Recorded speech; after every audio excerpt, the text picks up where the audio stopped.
Elappara Kozhikkanam Saint Paul CSI ദേവാലയത്തിൽ ധ്യാനയോഗവും പ്രതിഷ്ഠാദിനവും ആദ്യഫലപ്പെരുന്നാളും ജനുവരി 23-ന് തുടക്കമാകും.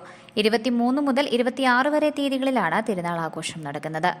Idukki live വാർത്തകൾ നിങ്ങൾക്കായി അവതരിപ്പിക്കുന്നത് Anila textiles, near bus stand, Elappara. Elappara Kozhikkanam Saint Paul CSI ദേവാലയത്തിലെ പ്രതിഷ്ഠാദിനവും ആദ്യഫലപ്പെരുന്നാളിനും ഈ മാസം 23-ാം തീയതി തുടക്കമാകും. 4 ദിവസങ്ങളിലായാണ് ആഘോഷങ്ങൾ നടക്കുക. ജനുവരി 23, 24, 25 തീയതികളിൽ വൈകുന്നേരം 6 മണി മുതൽ 9 മണി വരെ കൺവെൻഷൻ നടക്കും. Evangelist brother Sherin Jose, reverend Satheesh Wilson എന്നിവർ കൺവെൻഷന് നേതൃത്വം നൽകും. സെന്റ് പോൾ CSI ചർച്ച് കോഴിക്കാനത്തിൻ്റെ 34-ാമത്തെ പ്രതിഷ്ഠാദിന പെരുന്നാളും ധ്യാനയോഗവും ആദ്യഫല പെരുന്നാളും 2025 ജനുവരി മാസം 23, 24, 25, 26 തീയതികളിൽ നടത്തപ്പെടുവാൻ നിശ്ചയിച്ചിരിക്കുകയാണ്. നീണ്ട ഒരു ചരിത്ര പൈതൃകമുള്ള സഭയാണ് ദക്ഷിണേന്ത്യ സഭ. 18-ാം നൂറ്റാണ്ടിൻ്റെ മധ്യഭാഗത്ത് ഇംഗ്ലണ്ടിൽ ഉണ്ടായിരുന്ന ചർച്ച് ഓഫ് ഇംഗ്ലണ്ടിൻ്റെ നവീകരണവും അതിനെ തുടർന്ന് ചർച്ച് മിഷൻ സൊസൈറ്റി രൂപീകരിക്കുകയും അതിൻ്റെ ഭാഗമായി കേരളത്തിൽ വന്ന റെവറൻഡ് ഹെൻറി ബേക്കർ ജൂനിയറാണ് ആദ്യമായിട്ട് 1860-ൽ തേയിലത്തോട്ടത്തിന് തുടക്കം കുറിക്കുക. അന്ന് കാപ്പി കൃഷിയായിരുന്നു ആദ്യം തുടങ്ങിയത്. അന്നിരുന്ന പാശ്ചാത്യ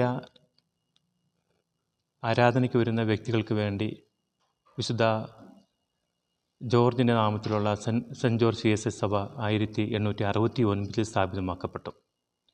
1888 കാലഘട്ടത്തിലായപ്പോൾ തമിഴ് സംസാരിക്കുന്ന സമൂഹത്തിൻ്റെ എണ്ണം വർദ്ധിച്ചു വന്നുകൊണ്ട് നീലഗിരിയിൽ വൈദികനായി പ്രവർത്തിച്ച റവറൻഡ് നല്ലതമ്പിയെ അവിടെ പോസ്റ്റ് ചെയ്യുകയും നീണ്ട 13 വർഷത്തിൻ്റെ ശുശ്രൂഷയ്ക്ക് ശേഷം അദ്ദേഹം കർത്തൃസന്നിധിയിൽ ചേർക്കപ്പെടുകയും ചെയ്തു. അദ്ദേഹമായിരുന്നു ആദ്യത്തെ നാട്ടുപട്ടക്കാരനായ ഒരു വ്യക്തി ഈ മലമുകളിൽ തൻ്റെ തൃപ്പാദം ചവിട്ടുന്നത്. 1991 വരെ കോഴിക്കാനം വിശ്വാസികൾ പള്ളിക്കുന്ന് ദേവാലയത്തിൽ പോവുകയും ആരാധനയിൽ പങ്കെടുക്കുകയും ചെയ്തു.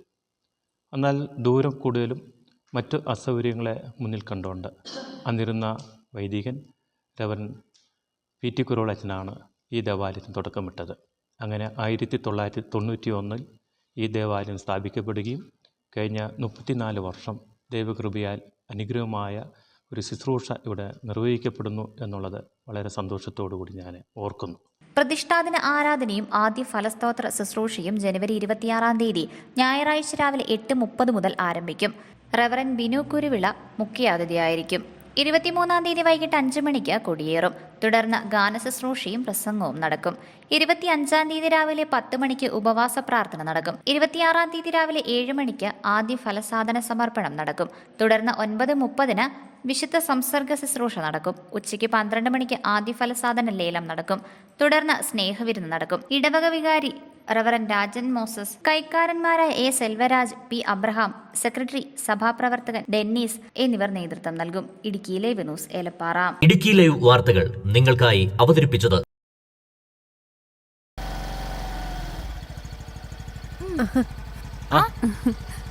ആഹാ, ഇതെല്ലാരും കൂടെ എവിടെ പോയിട്ട് വരുന്ന വഴിയാ? ഞങ്ങള് ചെറിയൊരു ഷോപ്പിംഗ് നടത്തി ഏലപ്പാറയിലുള്ള നമ്മുടെ അനില ടെക്സ്റ്റൈൽസിൽ നിന്ന്.